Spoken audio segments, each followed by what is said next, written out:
In the previous sections, we've discussed how a key role of the column module in a complex learning system is providing information that's needed to manage changes to receptive fields, and that having more than one layer in the column was essential to support this change management.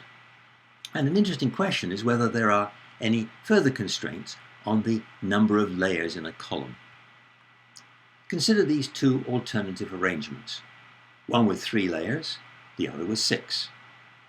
Inputs arrive at the top layer and pass through each layer in turn.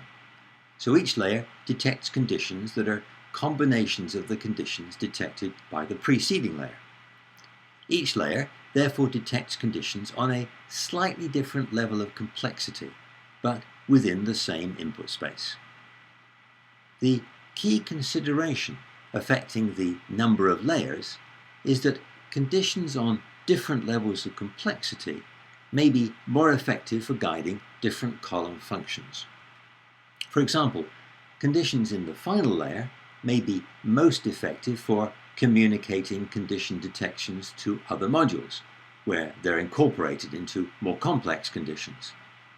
Conditions in the middle layer of a 3-layer column could be best for managing receptive field changes, but in the 6-layer column it could be, for example, layer 3. Or even a couple of layers in the 6-layer column, perhaps 2 and 3, communicating more subtle degrees of internal activity.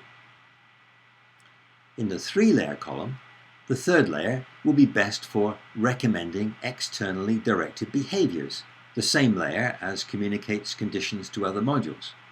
In the 6-layer column, these functions could be supported by conditions on slightly different levels of complexity.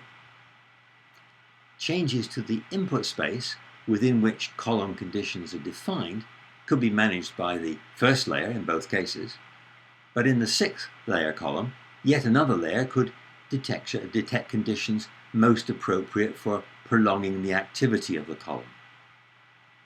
So if there are 6 functions that need to be managed, a 6-layer column could define conditions on 6 slightly different levels of complexity, each level most appropriate for a different one of the functions, optimizing behavioral effectiveness.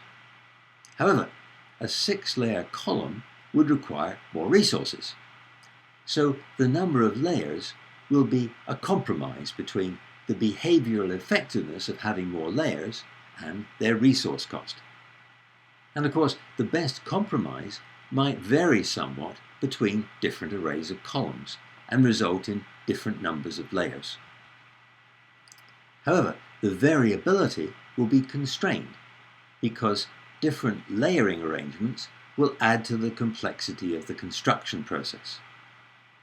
Remember that the column module generally has to perform the same functions no matter how many layers it has. It's just that more layers may make it a bit more effective.